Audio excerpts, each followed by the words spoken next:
Son las 6 de la mañana, 38 minutos. Entramos en detalle en esta mesa de Consejo de Redacción. Desde el principio de la emisión les hablábamos de un espacio de análisis sobre el balance, cómo finaliza el gobierno del presidente saliente Iván Duque Márquez en temas de seguridad, de orden público y de paz, pero por supuesto cuáles son los retos que enfrentará el nuevo gobierno que se posiciona el próximo domingo, el del presidente Gustavo Petro Urrego. Y por eso tenemos dos invitados en esta mesa de Consejo de Redacción. Nos acompaña el coronel retirado Carlos Javier Soler. Él fue ex asesor de paz en la Comisión Negociadora en La Habana. Coronel, un gusto saludarlo nuevamente por acá en esta mesa. Bienvenido. Un placer saludarlo a su amable audiencia. Y también nos acompaña Carlos Zapata, investigador, coordinador del Observatorio de Seguridad de Derechos Humanos y Paz del IPC. Bienvenido, Carlos, a esta mesa de Consejo de Redacción. También nuevamente por acá, bienvenido. Muy buenos días, Paola. Muy buenos días a toda la teleaudiencia. Muchas gracias por tenerme acá de nuevo. Bueno, vamos a empezar con un panorama general, una visión de cada uno. Hablemos entonces, coronel, sobre esa visión. ¿Cómo considera usted que es el balance en temas de seguridad, el manejo que le dio el presidente Iván Duque a este tema? Bueno, el tema de seguridad es un tema que es de medio, no de resultados. Se han intentado 1000 cosas en los últimos 30 años. Realmente es una fórmula que requiere un círculo virtuoso. Círculo virtuoso que va más allá de soldados y policías, no es el tema como algunas personas o algunos gobiernos lo han enfocado. Es un tema más de entender toda la comprensión de las causas que generan la violencia en Colombia. Frente a esto tenemos estudios fuertes del doctor Antanas Mockus, las causas objetivas de lo que generan los conflictos, la conflictividad social, y en este momento, en los últimos 4 años, transversalizado por dos problemas bastante delicados: más de 1.400.000 migrantes venezolanos que ingresaron al país autorizados por el gobierno nacional y que nos han generado algún tipo de inconveniente, pequeño porcentaje, pero genera inconveniente. Y también un poco la pandemia que atacó muy fuerte este gobierno, cerró gran cantidad de empresas, generó gran cantidad de desempleo y encerró a la población, generando presiones emocionales y psicológicas que luego generaron lo que se denominó por algunos el estallido social, la explosión social, lo que se generó con la reforma tributaria y todo este inconformismo, pero también todo esto reprimido que generó y atacó fuertemente los esquemas de seguridad, hizo que tocara soltar grandes territorios. Aunado a esto, un tercer problema fue la disminución de más de 45.000 soldados regulares por temas de presupuestales y más de 30.000 miembros de la Policía Nacional en los últimos 30 años que a través de una sentencia ratificada por el Consejo de Estado quedaron fuera de juego. Se jubilaron, accedieron a algo que legalmente tenían derecho y se lo concedió primero un tribunal y luego el Consejo de Estado, y esto deja desbalanceado las capacidades de porcentaje de miembros de fuerza pública por 100.000 habitantes y creciendo los delitos de macrocriminalidad, obvio, asociado todo, aunque no nos gusta a veces decirlo, unos sí, otros no, al narcotráfico. Uno transpone todas las áreas donde hay grandes cultivos de narcotráfico y es donde se dan grandes masacres, homicidios de miembros de firmantes de la paz, que es un tema delicado en temas de derechos fundamentales, y algunas paquidérmicas reacciones del Estado frente a cárceles, frente a todo lo que altera el tema y de pronto la justicia no con la velocidad que querríamos. Carlos, después de este análisis que hace el coronel de las circunstancias que sin duda fueron las que encontró este gobierno saliente, finalmente frente a esas adversidades que se mencionaron, ¿cómo cierra el balance? Lo decía también el coronel frente al tema de asesinatos de líderes sociales, LGTBI en la ciudad, asesinatos de mujeres, asesinatos de desmovilizados de las FARC. Frente a este tipo de problemas, obstáculos que encontró el presidente, ¿cuál es ese balance final? Pues Juan Carlos, yo realmente considero que el balance es muy negativo porque si nosotros vemos la prensa de ayer, vamos a darnos cuenta que en los titulares encontramos una síntesis de lo que fue este gobierno. 5 personas masacradas en territorio Aguá, en Barbacoas, Nariño, 5 en La Unión.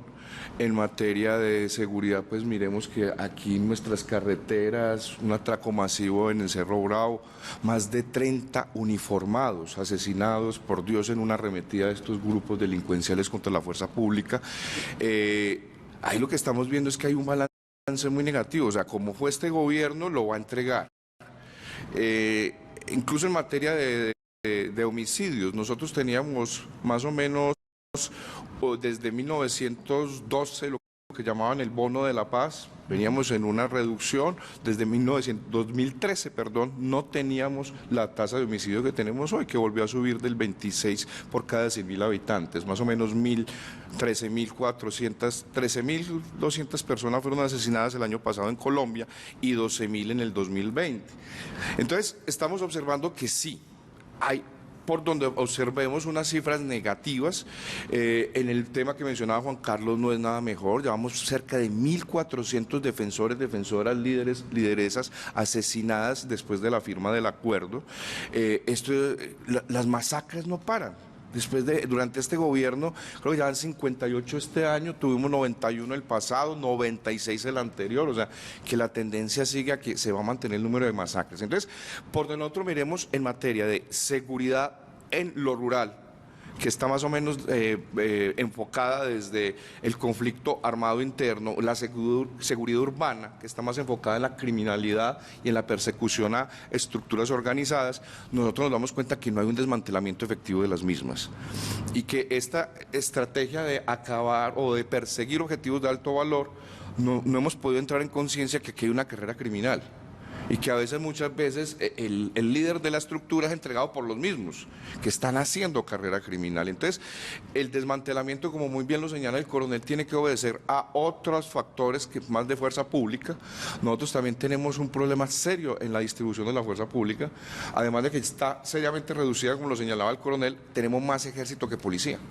Entonces tenemos una cantidad de corregimientos y una cantidad de territorios que no están previstos de la seguridad de una policía civil, porque como lo sabemos por el derecho internacional humanitario, el ejército no puede estar en cualquier zona y menos en centros urbanos y poblados. Coronel, ustedes hacen un resumen, pintan un panorama muy completo y muy preocupante de lo que está sucediendo en este país en materia de seguridad. ¿Usted considera, coronel, que hay un retroceso, que este gobierno nos deja en un retroceso en este sentido? Y también quiero preguntarle por la inteligencia, porque al parecer ocurren hechos que ya se tienen estudiados los actores involucrados, las zonas, y siguen ocurriendo. Y volvemos a épocas de hace 20 años, donde estamos viviendo un plan pistola, que lamentablemente pues ya conocemos cuáles son sus consecuencias. ¿Hay un retroceso en este gobierno en materia de seguridad? Lo que pasa en temas de seguridad, los análisis siempre van a ser cíclicos. Usted mira un peaje, se llama el peaje de Tunía, antes de Popayán. Lo han volado 26 veces en los últimos 15 años. O sea, le han dedicado 2 voladitas. Entonces ahí amarraron siempre, tocó colocar siempre tropa. Entonces usted ve quién es el cabecilla, va, vuelve, se reinserta, se reintegra, vuelve, se vuelve y se va, y luego vuelve y viene y vuela el peaje. Son temas como ese, son cíclicos en absolutamente todo. Usted mira dónde han ocurrido masacres, entonces uno ve el área del norte del Cauca, ve el área del norte del Valle, todo atado a unos fenómenos macrocriminales de lucha por corredores de movilidad, las masacres del Naya, las masacres de... Todos los sectores donde usted georreferencia en los últimos 30 años donde han habido masacres son sectores donde alguien ha entrado a luchar por el control territorial. Muy de la mano de lo que dice Carlos, lo que tenemos es que reidear una manera de cómo avanzamos en desarrollo lo que se denomina el contrato social, porque si no avanzan las vías, si no avanza la salud, si las personas son detenidas y en las cárceles tienen un celular de donde pueden los cabecillas seguir dando órdenes, si las 1000 maneras de bloquear los celulares en las cárceles no funcionó ninguna, con un costo grandísimo en recursos, y siguen dando órdenes desde las cárceles, mate a fulanito, entonces lo que estamos haciendo es que estamos trasladando el centro de poder a la cárcel, donde tienen comida, donde tienen seguridad, donde están tranquilos para poder delinquir.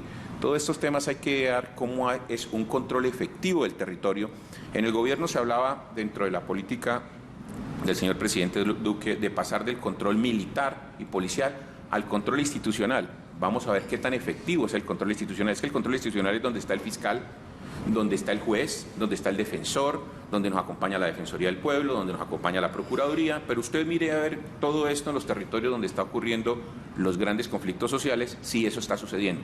Lo único que en las áreas marginadas hace 20 y 30 años conocen es el soldado o el policía o el grupo paramilitar o el grupo guerrillero que está llegando ahí, y el factor real de poder es un fusil, no el Estado. Y eso es lo que los niños han crecido viendo, por eso recicla la violencia y cómo reinventarnos en estos territorios para que el Estado llegue realmente con lo que es el Estado de Derecho, la vía, el acueducto, las telecomunicaciones, la escuela, el puesto de salud, lo básico. Es que Colombia tiene un problemita, nos ha dicho la Corte Constitucional que tenemos un estado de cosas inconstitucionales, es decir, el máximo órgano jurídico en Colombia de guarda de la Constitución dice que el Estado no cumple la Constitución 7 veces y la última fue hace unos 2 o 3 meses, sí, que nos dijo que ahora no, que no estamos incumpliendo el acuerdo porque no estamos cuidando a los reintegrados de las FARC. Entonces, cuando usted tiene semejante cantidad de alarmas, pues uno tiene que focalizarse en esas alarmas. Cuando usted tiene la Defensoría del Pueblo, le tiene 230 alertas tempranas, entonces le está diciendo que allá puede haber una posibilidad de una masacre, de un homicidio, y va y concuerda con que sí sucede. La cantidad de hombres y mujeres de la fuerza pública no está alcanzando para esto, pero creo que el Estado se está quedando corto porque solo está mirando una respuesta militar y policial. Creo que la respuesta tiene que ser integral dentro de un Estado social de derecho. Carlos, ayer teníamos una conversación en esta mesa con el ministro de la Defensa y él aseguraba como un gran logro que se recibió este gobierno con 6 grupos armados organizados y se deja con 3 grupos armados organizados, pero que siguen generando mucho daño porque vemos el tema del asesinato a líderes sociales, lo que está pasando solo en nuestro departamento de Antioquia con el Clan del Golfo, con el ELN, con las disidencias de las FARC. ¿Cuál será entonces el paso a seguir, las herramientas, las acciones que debe enfrentar el nuevo gobierno? Bueno, yo realmente no creo que ese balance sea tan optimista. Yo le he escuchado hablar de que están exterminados los caparrapos, pero usted va al territorio en cascos urbanos o en el nordeste y todavía están haciendo acciones delincuenciales. Yo creo que aquí hay un asunto claro y es, lo primero es implementar los acuerdos de paz. Los acuerdos de paz traían un mecanismo denominado una comisión de garantías de seguridad que el gobierno nunca quiso convocar. Aquí también tenemos que entender algo y es que la seguridad es un problema de todos y todas. No es un problema del gobierno ni de la fuerza pública, es una construcción ciudadana. Entonces, el talante del autoritarismo sobre la construcción democrática de la resolución de nuestros problemas creo que tiene que cambiarse radicalmente. Aquí el narcotráfico es un elemento esencial también en los grupos, porque realmente por donde sale la droga entran las armas. Y hay una relación simbiótica con esto y es muy necesario entonces reformar nuestra política antidrogas, política criminal. Porque es que, bien lo decía el coronel, no podemos simplemente llevar hombres de la fuerza pública a contener situaciones, hombres que no van a quedarse en el territorio, que inmediatamente tendrán que movilizarse a donde el servicio lo demande. Entonces, ahí nosotros no podemos seguir fincando nuestra construcción de seguridad en la fuerza pública. Tenemos nosotros que generar otro tipo de alternativas, como decía muy bien el coronel, que tienen que ver con la inclusión social, pero también por una política criminal que responda a nuestras necesidades. El 70% de nuestras cárceles en Antioquia están básicamente ocupadas con personas procesadas por ley 30, o sea, por el estatuto antiestupefacientes, pero en homicidio, en secuestro, en violencia de género, tenemos todavía unos índices de impunidad altísimos. Entonces ahí es donde también tenemos que hacernos la pregunta, si la fuerza pública que tenemos, que no es poca, porque es una de las más grandes del continente, el aparato judicial que tenemos, lo vamos a dedicar a perseguir grandes consumidores, ojíbaros, como llaman, de poca monta, o realmente vamos a proteger unos bienes jurídicos más trascendentales. Entonces, mire, cuando estamos hablando de que es un proceso integral, que no solamente se resuelve con fuerza pública, sino que hay que construir una política nueva en materia antidrogas, una política criminal de verdad que responda a nuestras necesidades. Mire cómo tenemos las cárceles llenas, por Dios.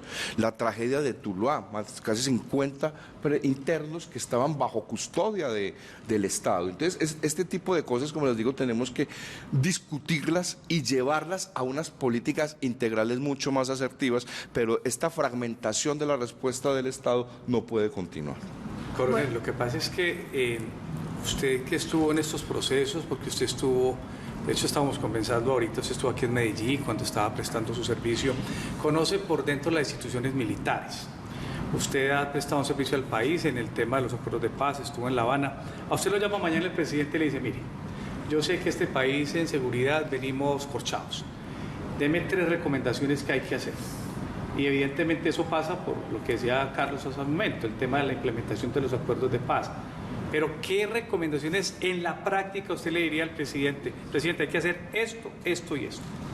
Yo voy muy de la mano de lo que está diciendo Carlos en el tema de reformular la política criminal. Realmente la política criminal, y uno ve dos discursos en el tema de política criminal. Vamos a Ginebra, Suiza, hace 6 años, presentamos un tema de solución para el tema de cárceles con el ministro de Justicia, con el delegado de Interior, y yo escucho ahí que se dice en representación de Colombia que va a presentarse una política para que las personas que están, que la medida de aseguramiento es la última opción siempre, pero parece que en Colombia la volvimos la primera opción, entonces va para adentro todo el mundo a la cárcel y tenemos las cárceles y las estaciones de policía en Cali, Valle del Cauca, tema que manejo muy bien, con el 1050% de las estaciones de policía y vemos volándose 50, 60 personas generando problemas legales. Entonces, que se va a presentar un proyecto para que eso cambie y lograr hacer una salida de personas de la cárcel de un 40%. Llega uno a Colombia a los 3 días y a los 4 días ve al fiscal general de la Nación del momento presentando un proyecto para volver más punitivo 8 conductas. Entonces uno dice, venga, estamos diciendo internacionalmente una cosa, estamos haciendo otra. Entonces se vuelve más, y ese proyecto pasó. Sí, claro. Lo que hicimos fue que volvimos y llenamos las cárceles. Hay que cambiar el enfoque de la política criminal y debe construirse realmente la cárcel como la última opción, pero no como la última opción para que la persona entre por hurtarse una cadena y salga vuelto una persona con tanta rabia que salga vuelto un asesino porque tiene rabia contra el Estado, porque lo que está sucediendo es eso, la mitad de la pena, los teóricos dicen que es la resocialización. Esa resocialización no se está dando en las cárceles, ya los talleres no existen, usted va y mira qué está aprendiendo a hacer, simplemente una persona a que coma y duerme allá y sea maltratada en un espacio vital de 1 metro por 1 metro, muy mal ese tema de cárceles. Lo segundo que habría que replantear es el tema de la lucha contra el narcotráfico. La lucha contra el narcotráfico como tal, como se está dando contra las estructuras, se captura uno, aparecen 3, se capturan 3, aparecen 4, y los controles de poder que a mí me aterran, en su momento se analiza, cuando uno analiza el tema de Pablo Escobar, del cartel de Medellín, del cartel del Valle, del norte del Valle, se quita una persona que era la figura que controlaba todo y aparecen 50 personas controlando 50 cartelitos con fusiles, pistolas, cualquier cantidad de dinero, y eso genera mucha violencia por la lucha entre ellos. Ese tema de ir por toda la cadena disruptiva está escrito en la política como tenía que llevarse a cabo, pero realmente a veces no es comprensible porque una cosa se está pensando desde el Poder Ejecutivo, otro desde el Legislativo y otro lado el Judicial. Entonces, en la cadena y el trabajo articulado, en esa articulación, creo que el Consejo de Política Criminal tiene que ser muy asertivo también en estos temas de cómo perseguir el dinero. Es que realmente si usted persigue el dinero, ahí golpea. Y el último tema en las reformas que se podrían llegar a hacer es buscar la manera de solucionar, no con un grupo. Realmente el problema de La Habana, el problema del negocio con el ELN, el problema de todos los 16 o 17 acuerdos que hemos hecho de justicia transicional, es que siempre queda un grupo en el territorio. Si no se sacan todos los grupos del territorio, el factor real de poder con armamento va a terminar controlando la renta ilícita y alguien. Usted mira quién fue Otoniel, si usted no tiene que estudiar la historia que era del Ejército Popular de Liberación, hizo su proceso por allá en el 90 y algo con el EPL, entregó su fusil, ahí está la foto, luego pasó a hacer autodefensas, 975 autodefensas, se reinsertó por segunda vez y ahí venía ya corriendo con la tercera reinserción. Entonces uno va a decir, bueno, ¿cuándo le vamos a colocar freno a esto? O el mensaje que le vamos a volver a mandar a la sociedad es un poco lo que me pasó en una zona veredal por allá en el Caquetá, donde llegamos a explicar el acuerdo a la gente de la zona veredal y un campesino de afuera que estaba me dijo, venga coronel, pero es que yo no entiendo, uno tiene que levantarse en armas y coger un fusil para que le den la vía, para que le den eso, porque nosotros llevamos 20 años trabajando la tierra y a nosotros no nos han dicho nada. Nos tocó con el doctor Jaramillo en su momento y los comisionados pensar y repensar cómo llevar bienestar hacia todo lo alrededor de las zonas veredales, porque lo que estaba generando era una tensión entre los campesinos que estaban afuera, que lo único que han hecho tal vez era cultivar coca o no, o cultivar yuca, y los que ellos vieron que llegaron con donde le había mesero que les servía la comida, donde había catering, donde había prebendas y donde había un proceso de acompañamiento internacional. Esos mensajes que se mandan a la comunidad, uno tiene que tener mucho cuidado qué es lo que le está diciendo a los niños, qué le está diciendo a la sociedad, y el Estado es o no es fuerte. Y si el Estado no es fuerte, pues vamos diciéndolo y dónde nos vamos a fortalecer para que al Estado realmente se le tenga por lo menos algún temor de que realmente la cárcel no es para los de Ruana, sino la cárcel es para todo el mundo. 6:58. Un buen día para todos. Cerremos esta conversación con el coronel Soler y con el investigador Zapata, revisando la opinión, la pregunta del día, que precisamente hace un análisis y busca una opinión de parte de nuestras audiencias, de ustedes, para hacer este análisis respecto a la seguridad en el gobierno del presidente Iván Duque. Aquí está la opinión.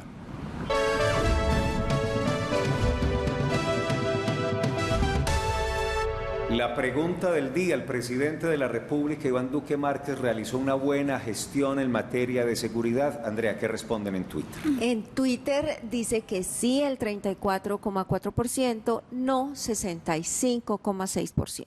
Revisemos la opinión en Facebook. 36% dice sí, 64% dice no. Red social Instagram dice sí el 35% y no el 65%. Si lo detallaron, las respuestas son similares, Sí. prácticamente iguales en todas las redes. ¿Hay algunos comentarios? Nos dice, por ejemplo, Atrim, desafortunadamente la violencia se apoderó de barrios, pueblos, ciudades, de todo un país.